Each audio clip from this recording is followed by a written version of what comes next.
Welcome to In Real Time, where we as Heights Church are inviting you in for real conversations about leading people, organizations, and change in the new normal. We're hoping that our real discussions about our church's journey will help you as you reimagine and rebuild yours.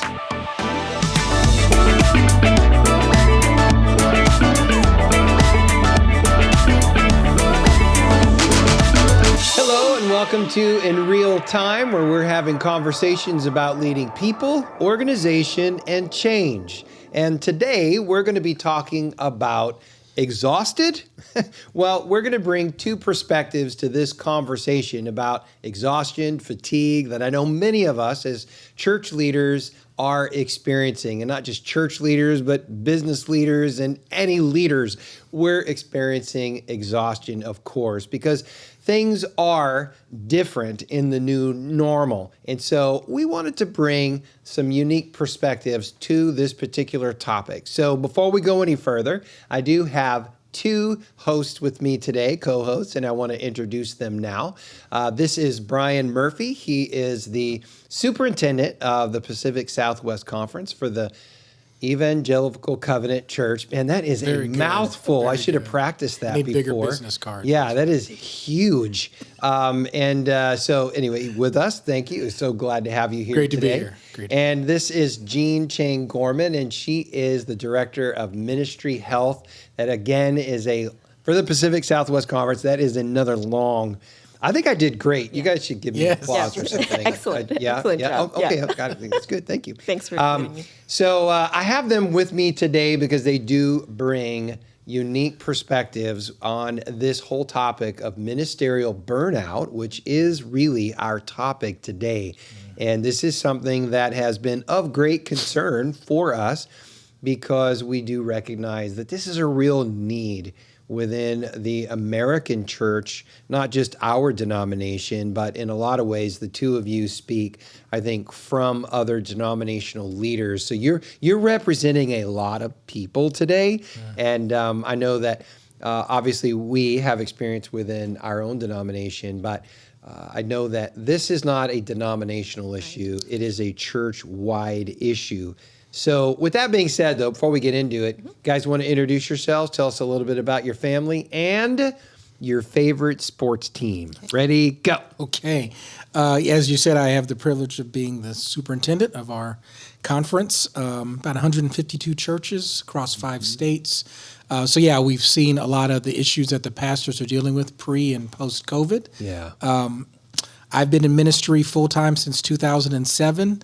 Was a lead pastor, started youth ministry, then associate pastor, lead for about 10, and then I've been in this current role for just over a year. Yeah. Enjoying it, loving it, being able to work and serve with pastors. My family is been married. Well, we're going to have to edit that. I think this is 24 years. 24 years. You seem unsure about No, that it is number. a good 24. That's a good 24. Okay, Yes. good. All right. That's solid. That's solid. You want to try it again? 24 years. 24 glorious, blissful years. Love that. Of my wonderful wife, 3 children, and 4 grandchildren. Wow. Nice. So it's a great season for us now, being able to live into a newly empty nest with our grandkids and visit the grandkids. That's wonderful. And your favorite sports team? Gotta go Warriors. Gotta go Warriors. Disappointed and we don't have to agree, but that's good. I asked for your favorite team. Okay. All right. Yeah. Okay. That's good. Yeah. Thanks for having us. Very, very good. Very good. And then Jean, how about you? So I am a psychologist and a pastor, and I'm the Director of Ministerial Health, which is a title that we made up to reflect the idea that it's important to grow a culture of health and ministry. Yeah. So that's what my job is all about. And both the perspectives of psychology and pastoral ministry come into that. So part of what I do is to foster collegial community for pastors and lay leaders, reducing isolation. Isolation is one of those things that does bad things to people. And to create learning. Pastors are not great at moving out of isolation all the time. We create it in our life, actually. Yeah. So fostering opportunities for leadership development for clergy and lay leaders, and resourcing churches. That's all on the prevention side. The intervention side is overseeing care for pastors and families, and serving as a consultant to churches. And so this topic is very timely, because this is what I have been doing, all day. Yes. Weeks on end, especially in these last couple of years. Yeah. Well, and when this topic came up and we knew that we wanted to do a podcast on it, you were the first person who came to my mind, because I know that we've done a couple of other gatherings with pastors over Zoom through COVID. Yeah. And I know you have a real heart for that. I know you're really, really good at it. And yes, I love the fact that our denomination has actually married those things, because pastors need this in our life. Yes. Brian, you were mentioning something earlier about just the whole mental health in churches and church leaders. Of course, it doesn't, there's no mental health problems whatsoever present within churches, right? Is that what we were saying? Oh, my goodness. It's just, I think one of the things I hope is changing in American Christianity is this dichotomy between spirituality and mental health. Yeah. And that I believe more and more the conversation is opening up from professionals, but all the challenges that we see in these frail bodies happen even when we're in ministry, even when we love Jesus. Yeah. And so we can get this fallacy that my spirituality blocks or walls me off from mental health challenges, from emotional challenges. But the reality is, you said, isolation, those other weights and burdens that we carry sometimes make us most vulnerable. Yeah. And so I believe God can respond to prayer. I believe God can respond to healing. But I also believe God uses doctors and therapists and professionals to help us be the best that He's designed us to be. That's true. Just like He used stonemasons to build the temple. That's right. Absolutely. That's Absolutely. right. Yeah. So great people with great skill sets. I love that. Yeah. So so this is a topic that is really important to have different perspectives on. And so when today what we want to do is we want to talk about the who, the what, the when, the how. And so we're going to dive into a number of those different topics with the two of you. But let's set this up for just a little bit, for a minute here. So why this episode? And or I should say, who is it for? This episode really is for pastors. It's for church leaders. It's for people within a church that care about the rise and the fall of their church, of course. It's for board members, because really the state of the church today is in a crisis in a lot of ways. I mean, I don't know any other way to say it. When every church across the board statistically is somewhere around 65, maybe 75% of what it was pre-COVID. Right. We're all looking at the numbers and they're all less. Right. And we're wondering, how do we figure this out? Many of us are saying, what did I do wrong? And which is really the wrong question, actually, for us to be asking, and it's part of the isolation.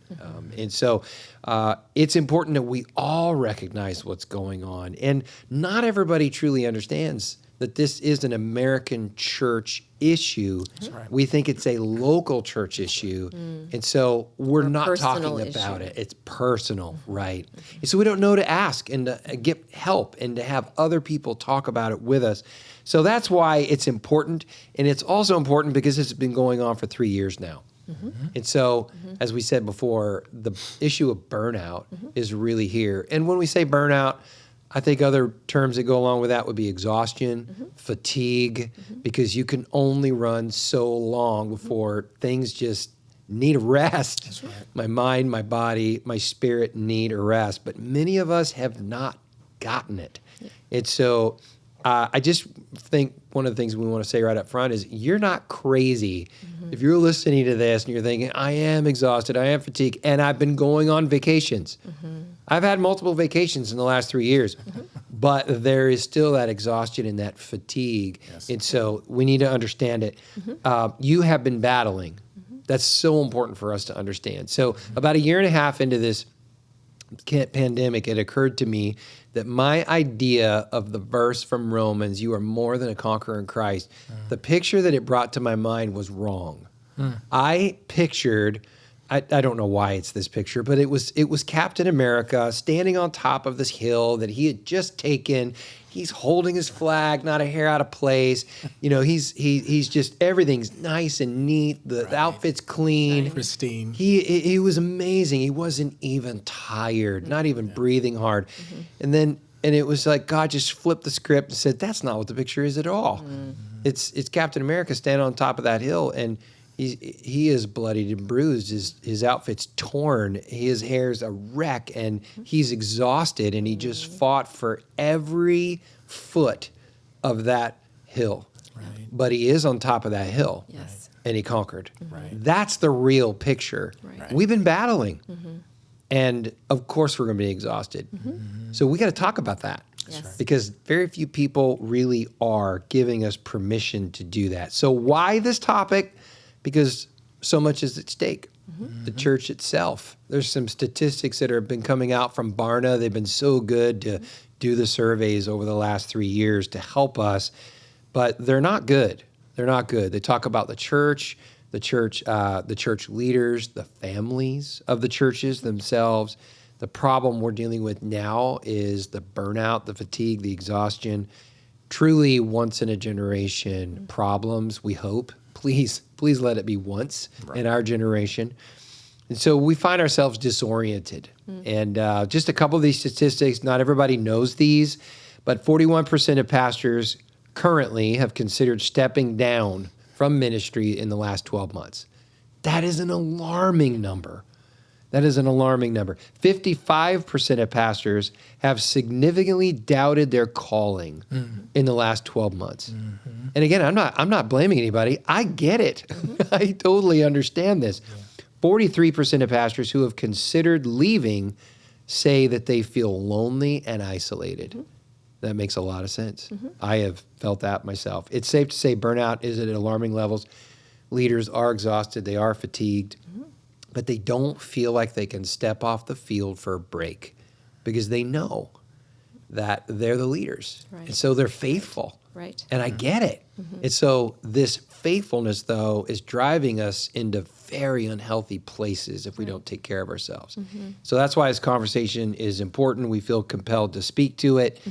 And the discouragement that people feel is just so real. And so I think it's important that we have a goal today, which is to encourage, to help, to cheerlead pastors, church leaders into better, healthier places and conversations. Because honestly, too many of us are not having conversations with anybody but ourselves. And I need a bigger view than what I have because I know mine has not been healthy completely through this whole thing. And it's probably not completely healthy now just by myself. But when I have other people involved who are wanting the best for me and the best for God's church, then yeah, we get into good places. So I want to just say from here out, this is a free-for-all. We're all three going to talk. We're going to ask questions back and forth. I am of you two, but I want both of you to feel free to jump right in on this. So anything we need to say so far up until this point before we dive into the questions? No. I will just say that I really appreciate your heart.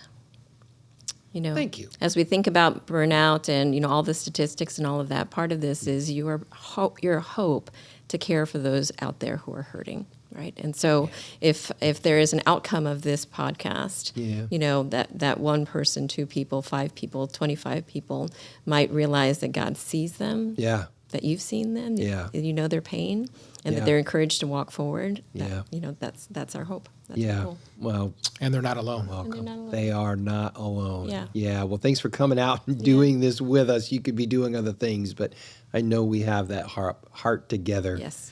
Okay, so today's not going to be exhaustive, but we are going to hit some really good stuff to help ourselves. So, Jean, to you first. We talked about the who and the why. Let's talk about the what. Yeah. What is burnout? Yeah. Okay. What is this? It's a good question because many of the pastors that I've worked with who are experiencing burnout don't know that they're experiencing burnout. They just feel like they're stressed out. They just feel like they're tired. They just feel like, they are a little discouraged, disappointed, whatever it is, and they can't name that it's burnout, right? Yeah. But there's so many things that are just part of the profession of ministry that lend itself to burnout. So just think about the causes of ministry burnout.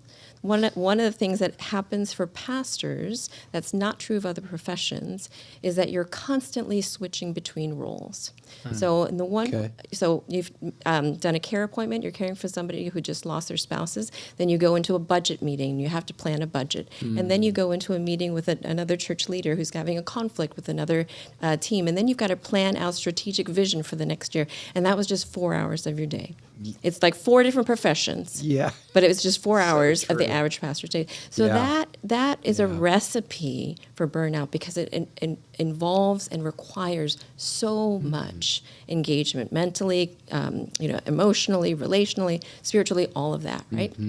So in and of itself, ministry, one of those professions that lends itself to burnout. Yeah. But then you have what we just had.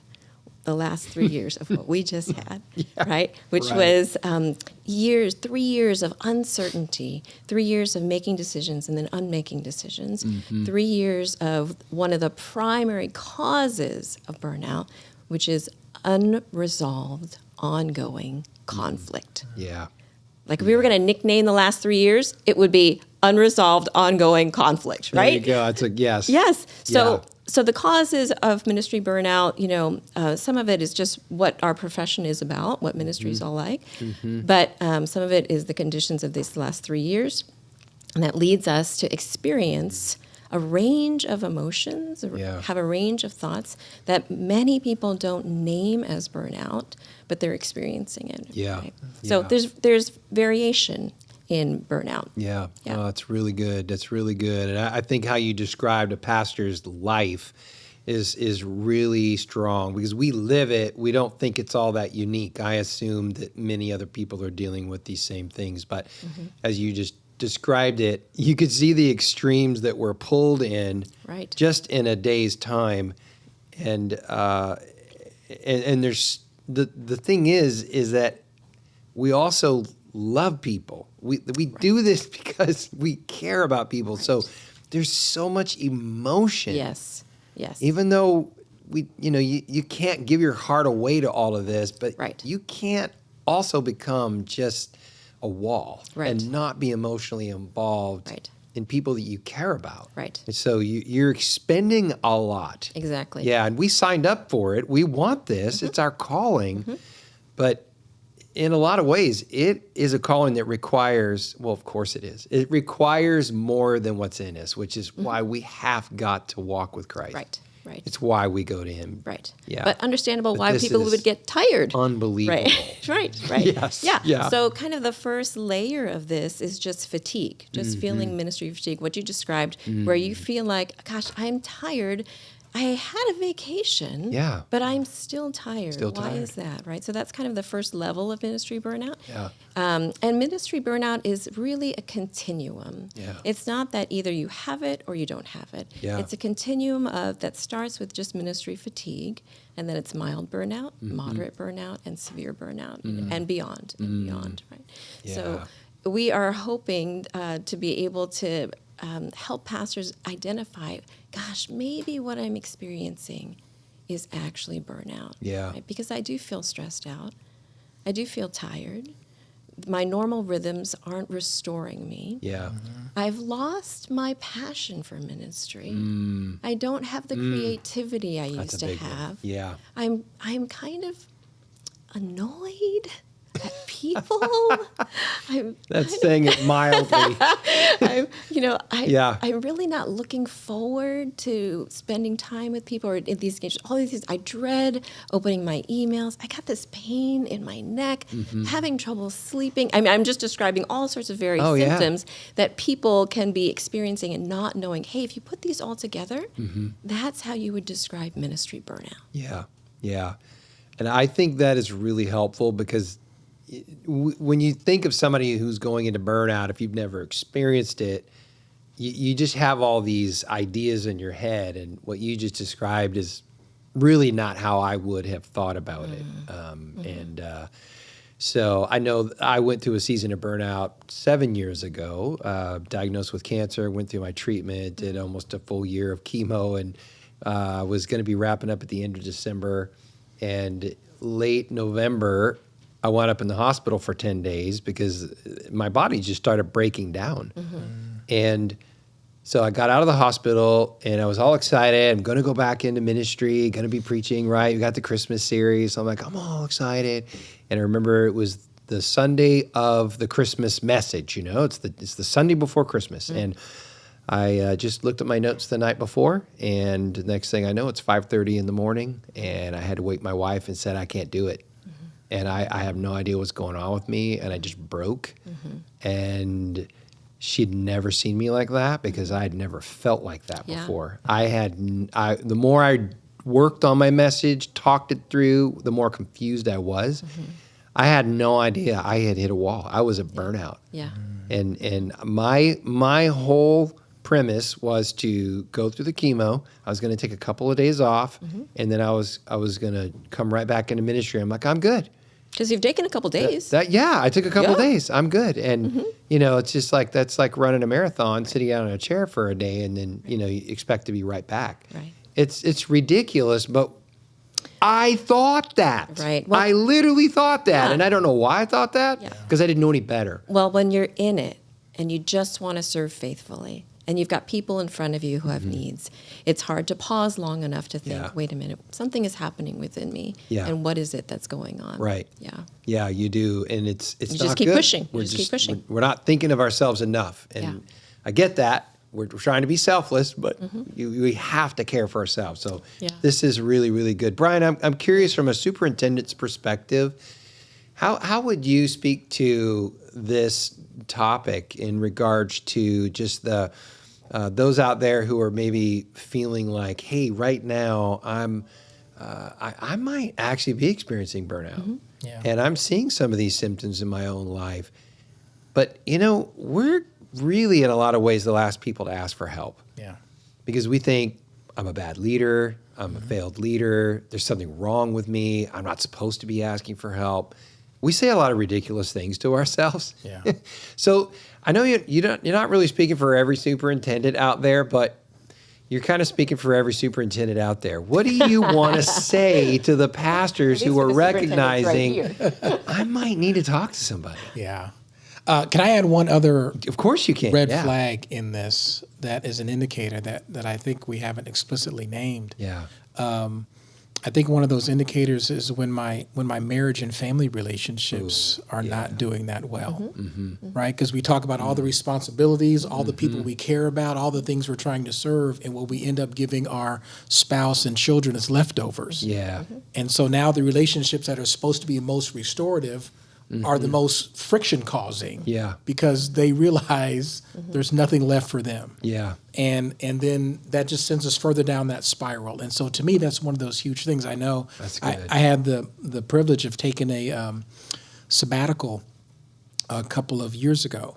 And, you know, I thought, oh, great, I'm tired. It'll be wonderful for me. But what I didn't anticipate on the front end was the benefit that would be for my marriage relationship and the restoration of that after years of my church mistress. And make sure we clear church as mistress. Let's make sure we clear that up.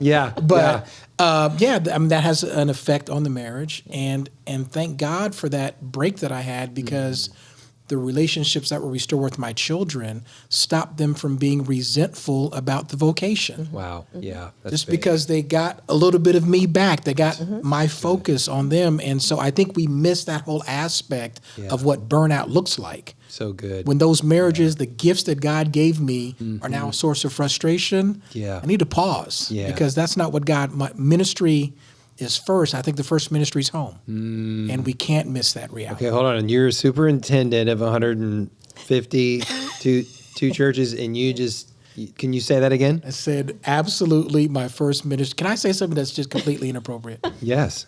We can. I love edit this that. later. Yeah, it's good. I say this to pastors, new, old, but particularly the young ones. This is literally a rubric by which I determine all major ministry decisions. Okay.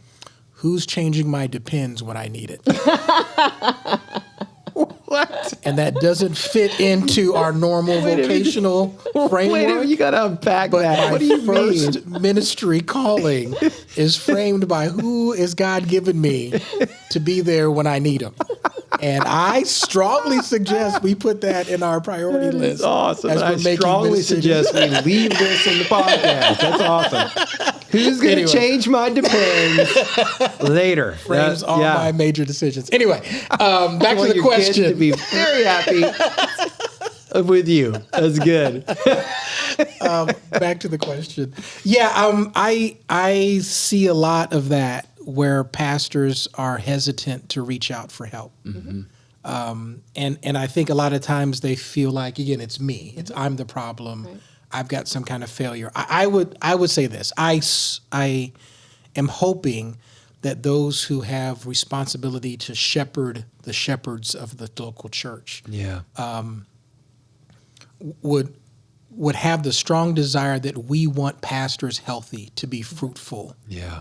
And I would say to an individual pastor that neither a good leader nor God is ever disappointed by your faithfulness. And so we've gotten in this kind of mentality about measuring success by the size or the number of fog machines or all these other metrics. But I think God has called us to a time and a place, and his first requirement is faithfulness. Yeah.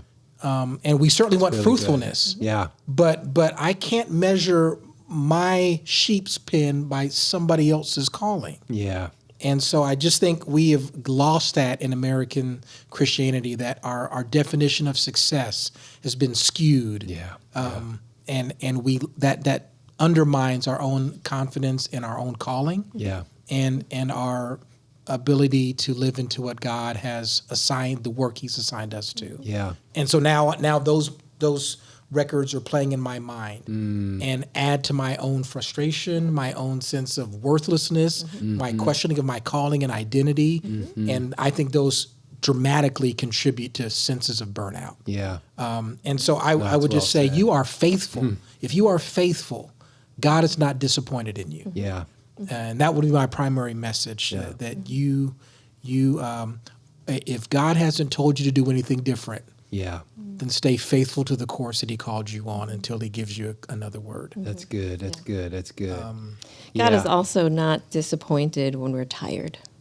Yeah. You know. Well, I mean, I think about how he treated the prophet Elijah. When Elijah had his broom tree moment, you know, Yes. he's just spent, exhausted. He's just, defeated the prophets of Baal. I mean, Jezebel's out for his head, all of that. And he is just spent. Yeah. And he goes out into the desert, goes out under a broom tree, and all he can think about is, Lord, it is enough. I can't do this anymore. Just take my life. I'm so done. Yeah. And God is so gentle with him. Doesn't even talk to him first. Just says, Elijah, why don't you just sleep a little longer and here's some food. Yeah. I'll talk to you later. So kind, so gentle. It's good. Right? Yeah. And then later on, same thing. He says, hey, come meet me. We're going to talk again, right? 40 days go by. Yeah. Elijah's got the same message. He cannot get out of this space of just feeling like, I am so done. Like, it is enough, Lord. Right? And, God's response is, how did you get here? What are you doing here? He's gentle. He listens. It was that still small voice that restored Elijah's soul, restored his calling. So That's good. I also hear from pastors that they didn't want to bother us. They felt bad saying anything. They just were trying to deal with it on their own. But then something happened that brought it to our attention, right? Yeah. And I always try to encourage people, you're not disappointing God because you're tired. Right. You're not disappointing God because you're worn out. Yeah. Right. God is your That's good. compassionate Father that That's decides to good. care for you. Yeah, that's why we have to do this podcast, Yeah. because people need to hear this. I need to hear this.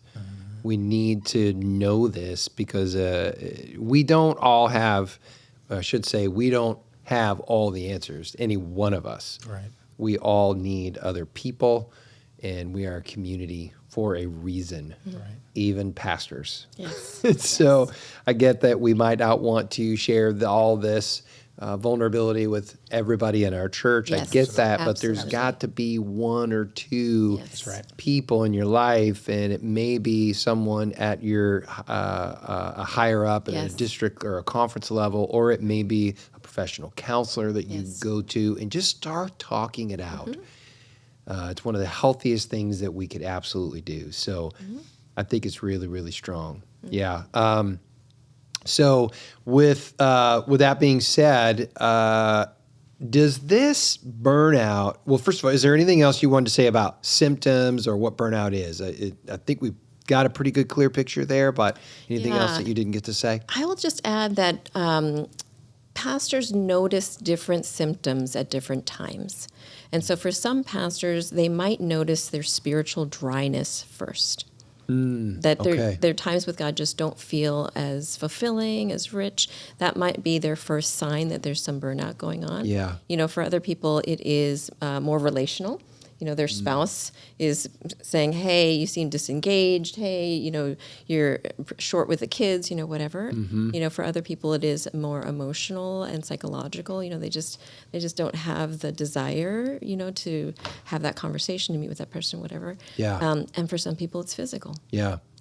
It's like, I just keep getting sick. I just keep getting colds over and over and over again. Or I've Right. got this pain that just won't go away, or I just can't Yeah. sleep, or whatever. So, so you don't have to have all of those symptoms in Yeah. order to be experiencing burnout. That's good. Because again, Yeah. it's a continuum, right? Yeah. Ministry fatigue, mild, moderate, severe. So when one set of those symptoms Mm. begins to show up, it's good to just pause and take notice. Mm-hmm. Something's happening in me. What is it? And am I on the road Yeah. to more significant burnout? Yeah. Let's do something about that now. Yeah, it's good. It's good. Does this affect the people around me, or are we really good at just keeping it all inside?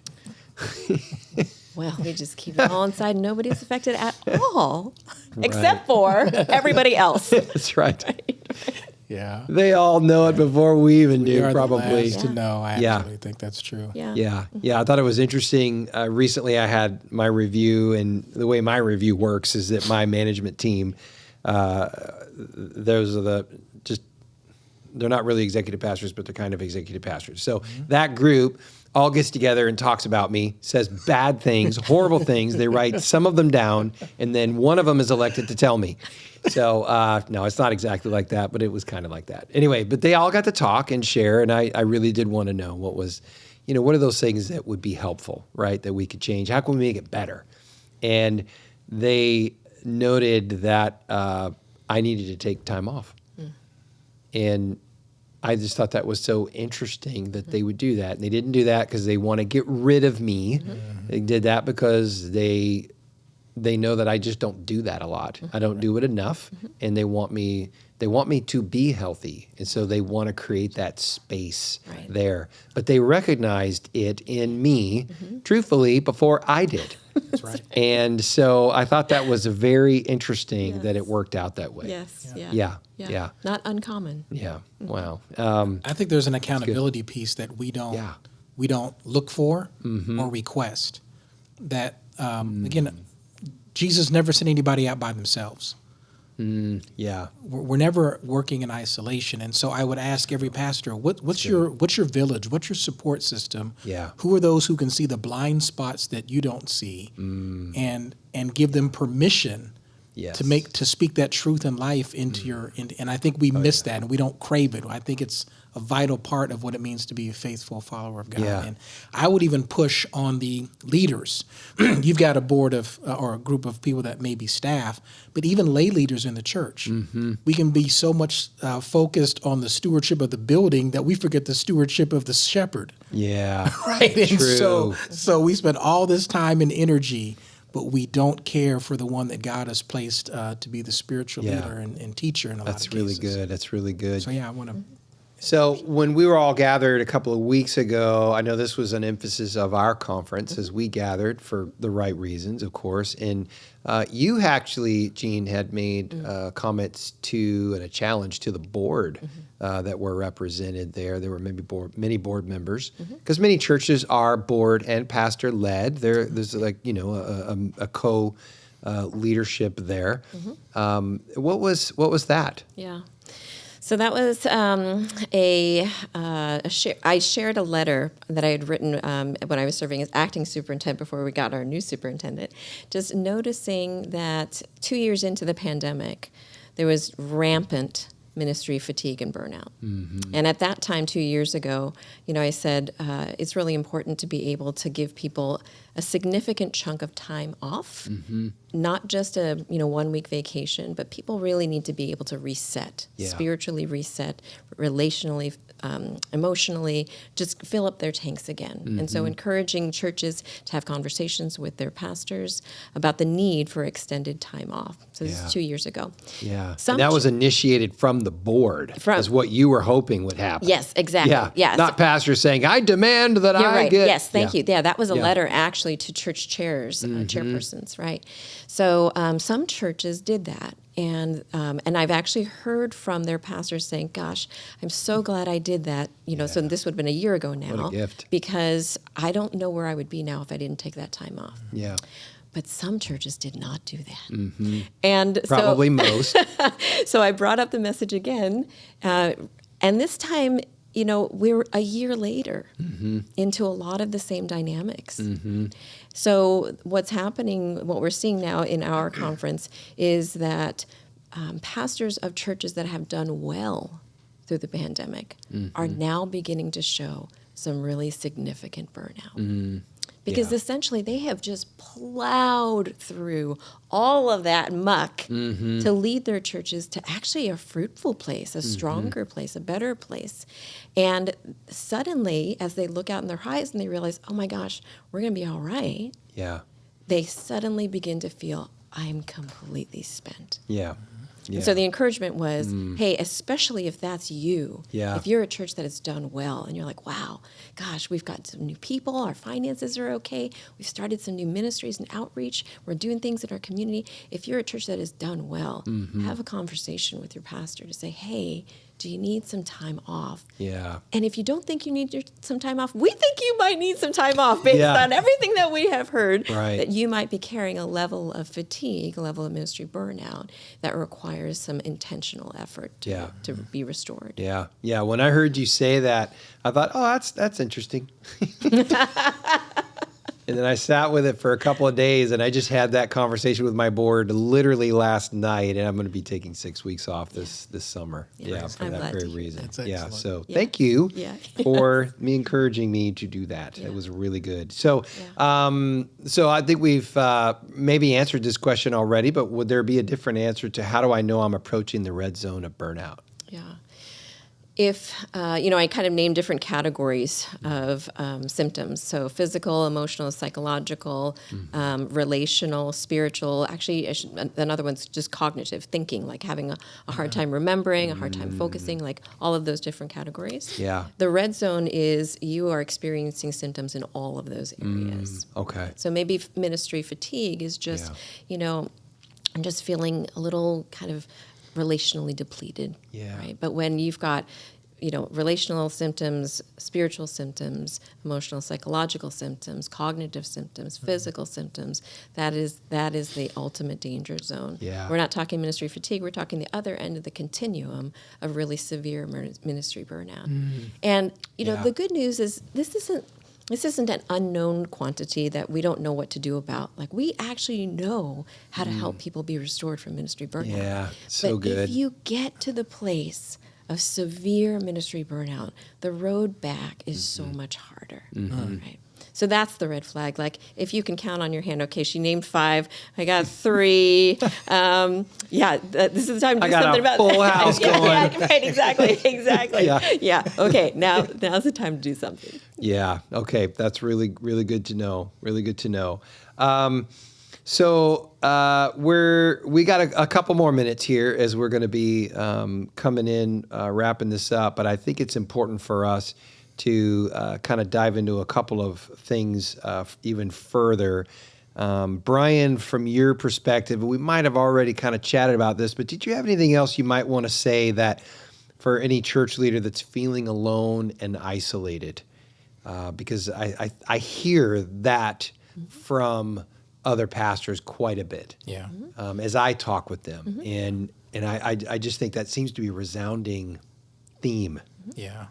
I would just really encourage some reflection around these kind of triggers, these early warning, maybe not early, but hopefully early warning signs for this, to address it sooner. And then what I also think is that we can ignore those early signs and get to a point of depletion, and now we're ready to question our calling, to question our relationship with God, and we're questioning all these things, and now we're ready to make these major life decisions. Yeah. And I would just say, and I'm sure Gene would kind of reinforce this, about when we get to these spaces of depletion, that's not the time to make major life decisions.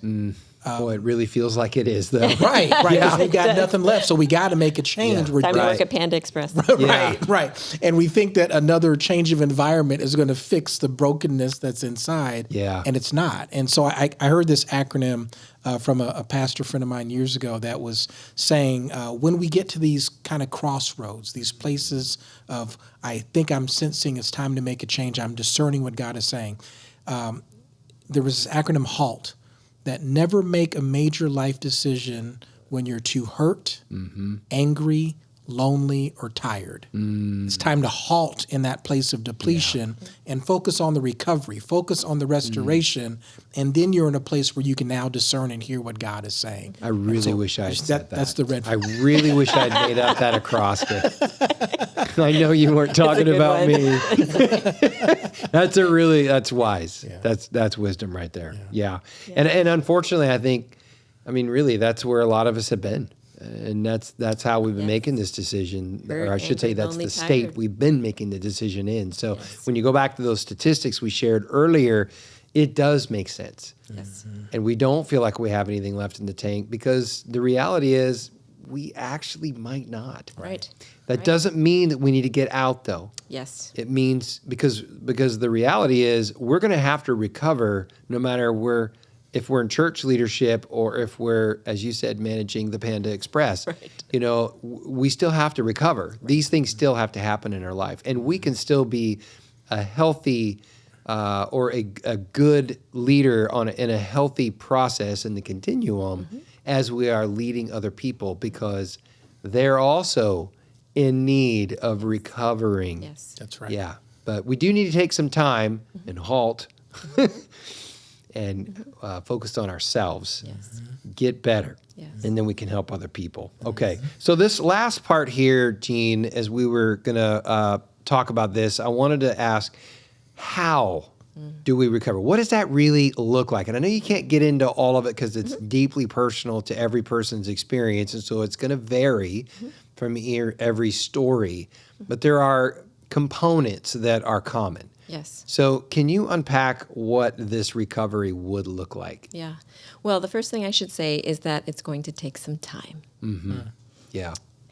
And my experience has been that for someone who's really in high, moderate to severe burnout, the recovery process from that really takes about a year, which is a terrible thing to say to somebody who's experiencing that kind of burnout, because it just feels so overwhelming, right? Yeah.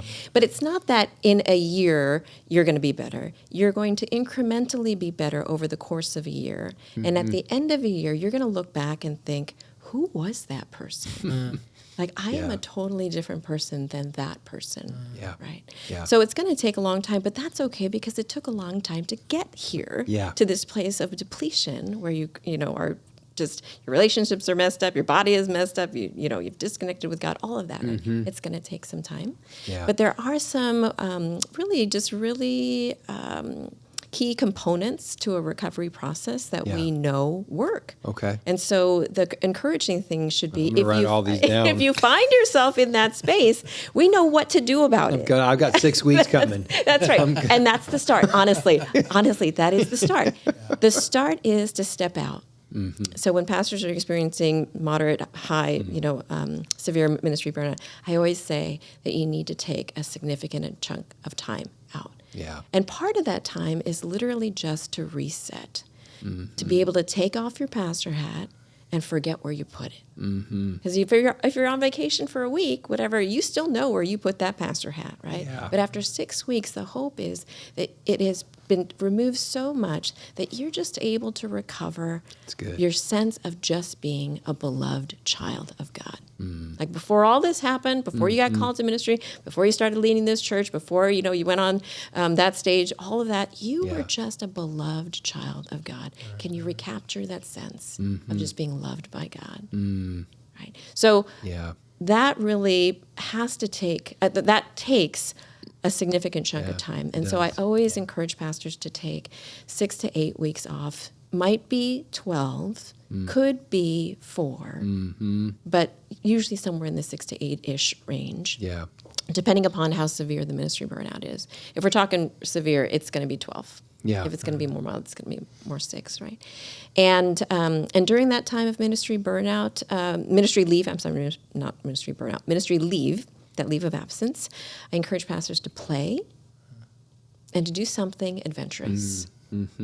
So this year-long process is a year-long process, and there are no shortcuts. You got to do all the different things that would restore your soul. Yeah. But if there's any way to kickstart that process, it's to play and do something adventurous, something that you've never done before, something that kicks in your sense of awe and your sense of, I'm happy to be alive. Yeah. Like that was really cool, whatever that thing was. A new activity that you haven't done before, place you haven't gone before, that sort of thing, right?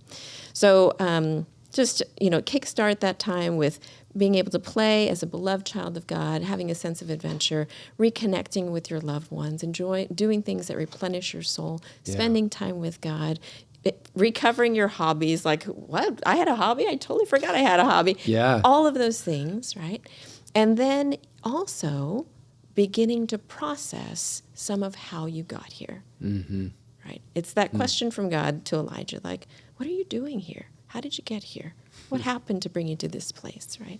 So really beginning the debrief with trusted people, coaches, mentors, denominational leaders, colleagues, spiritual directors, therapists, all of that, just beginning to process that, unravel it, and make sense of it. Yeah. And what I do with pastors in that space is to help them to begin to plan for their own self-care and for their ministry wellness. So looking ahead, let's come up with a plan for your self-care that covers the major areas of self-care. I can talk about those. And let's talk about the way you'll approach ministry, and that covers the major areas of ministry that contribute to wellness or contribute to depletion. Let's put together this plan. And then the rest of the time in that year is living that out. And that's why it takes a year. Yeah, because it's all new rhythms. It's new rhythms, right? It's new practices, and building it to the place where it's just habit, reflexive, and you don't have to be intentional about it anymore. It's just your new way of being. Yeah. Right? And that's why, for me, I feel like this is a conversation that everybody that's part of the church needs to be in on, because we need to understand really what this looks like. Number one, every church is now affected. And I think all of us at this point, hopefully, have gotten to the place where we say, okay, the new normal's here. We are, we've drawn a line in the sand. There's before, there's after. We're moving forward now. And so what is it is, right? And I'm not using previous COVID numbers to compare what God's doing today with then, so we're just moving on. And around here, we talk about it. Just, hey, we planted a church a year ago. It's a good way to think. Yeah. Because it just gives you a good reset moment. Absolutely. But everybody needs to know. Right. What's going on? Why are we doing this? Why is Pastor changing the rhythm? Right. What's going on with staff, and why are they doing it? Because it's not just senior leaders, it's all leaders. That's right.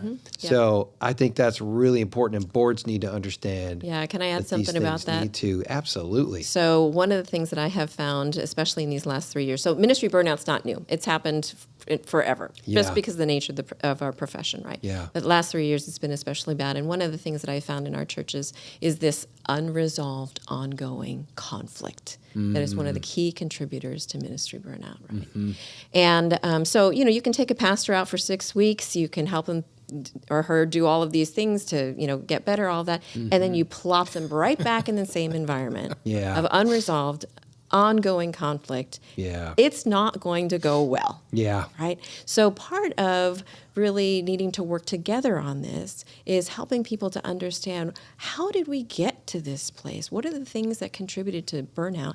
Yeah. That unresolved, ongoing conflict has contributed to ministry burnout, not just for pastors, but for lay leaders as well. I hear that from church chairs. I hear that from key lay leaders, key volunteers. Yeah. And that's a dynamic in our churches that, if left unchecked, will continue to produce the results of burnout Yeah. in our pastors and our Yeah. leaders. We can't keep doing that. We can't. We can't. We got to keep working We together. just need to resolve the conflict. We got to work together to resolve Right. conflict, to handle it differently, Yeah. to be Yeah. kind to one another. That's good. Yeah. That's good. Wow. This is a lot. This is a lot of good. I was thinking when you were talking about the story of Elijah and God asked him, how'd you get here? Yeah. And what popped into my mind was, I got here doing exactly what you called me to do. Yes. That's right. That's how I got here. That's right. right. That's right. Yes. And it turns out Yes. that I am not a circuit that can handle the voltage of what it takes in order to accomplish this without you continuing to heal and to work in me. But that's God's commitment to us, is that he will. Yeah. Yeah, but the expectation can't be that we aren't going to have to be healed and taken care of and managing our wounds. Right. And just the stress. Yes. We're going to run the race. We're going to be Yeah. tired. Yeah. We should expect it. We should expect to be that Captain America. Yeah. And I'm going to have to go sew up my outfit. I'm going to have to go fix my hair. Maybe take a shower and a nap. Yep. Yep. I'm going to need to do it. Yeah. Yeah. But when I do, I'll be okay because God's built us for Right. this. Right. But it is a cooperation. It is. It is. Yeah. And also, really beginning to think about, am I actually doing what God has called me to do the way that he has called me to do it? Mm-hmm. Many pastors, I find, take on more than they need to take on Yeah. because they think it's their responsibility as pastor, and they feel badly, quote unquote, asking people for help. Yeah. Right? But maybe asking people for help is actually recognizing the dormant gifts that God has given another individual that need to Yeah. be called out and invited and provided opportunity for. Right? Yes. So again, That's yes, good. how did I get here? I got That's- here doing what you called me wow. to do, Lord, but have I done this the way that you would want me to do? Yes. Lord? And that is another podcast. It's another podcast for sure. Oh yeah, leadership. That's a great segue to that for sure. Well, okay, so we talked about the who, the what, the when. That's the question I want to know. When do we start this journey? Yeah. Yesterday. Yesterday. Yesterday is when we started. But if you can't do it yesterday, let's do it today. Let's do it today. do it Let's today. just start it. Let's just start it Let's today. just start And there it. are some very simple things that you can do to start the journey. One is to just simply acknowledge, I think I'm experiencing ministry burnout. Yeah. You can just Google that, do some reading, and think, is this really what's happening to me? And if that's the case, then that is different than just a week-long vacation. I know I need help. Yeah. So I need to talk to somebody. I need to get some help in putting together a plan for an immediate time of restoration. And then, I've got to go through a more lengthy process of being fully restored in all of these 5 areas, Yeah. right? Yeah. And But what a great way to live life. I mean, a healthy way to do ministry. yes. To have a plan in all those areas Yes. you just talked about. Yeah. Yeah. So let me just name the 5 R's. The 5 R's. Okay. 5 R's, okay? We're thinking about self-care, and the 5 R's are rest, restoration, relationships, recreation, and resources. Okay? okay. Restoration, relationships, recreation, and resources. That's good. And so as I encourage people to think about, replenishing their souls, self-care, I name those 5 areas because you can start in any place. Yeah. Okay? So rest is like, I just need like physical rest. Like I actually need to sleep, right? I Yeah. actually need to end my workday That's good. at a time that I can actually fall asleep, right? So rest, restoration. What are the things that restore you spiritually? Maybe it's a retreat. Maybe it's a walk by the ocean. Maybe it's time in prayer. Maybe it's worship, whatever it is, right? Restoration of your soul, relationships. Who are those people that love you, that miss you, that you want to spend time with, right? Spending time with them. Recreation, we talked about a little bit, just play, recovering what it means to be a beloved child of God. Right? Go for a walk. Yeah. Do something. Yeah, exactly. Yeah. Something fun, something crazy. Learn to surf. And resources. I name resources as an aspect of self-care because many people mistakenly think that self-care is done by yourself. But self-care that's holistic isn't just done by yourself. Self-care that's holistic involves other people. Yeah. And so part of those resources are like spiritual director, counselor, mentor, coach, all of those people who can add in what you can't do for yourself. Yeah. So all that to say, we could unpack those areas. There's so much more to say, but just simply naming, you can start anywhere in all of this. And one step forward helps you to take actions in other areas, right? And those comprehensive approaches is what ultimately will lead you to a place of not feeling so depleted, not feeling so discouraged, not feeling like you want to just give up, but being able to not grow weary in doing well, but sticking in it so that you can reap that harvest that comes from being faithful. Wow. Excuse me. Yeah, I think those are just wonderful things to hear. And I love the fact that we've been able to talk about it as just really being able to see the whole picture here. And I know that, as you said, there's so many deep dives you can do in all these different areas. And certainly we can just start somewhere, wherever we think we want to. Right. And I highly recommend that we do that. Well, today, as we wrap this up, was anything else that we feel like we need to say today? I know we can't talk exhaustively about it, but anything else we want to say today before we wrap this one up, Brian or Jean? I think the one thing I would encourage is this idea of giving yourself permission. Remind ourselves that this really is God's church. Yeah.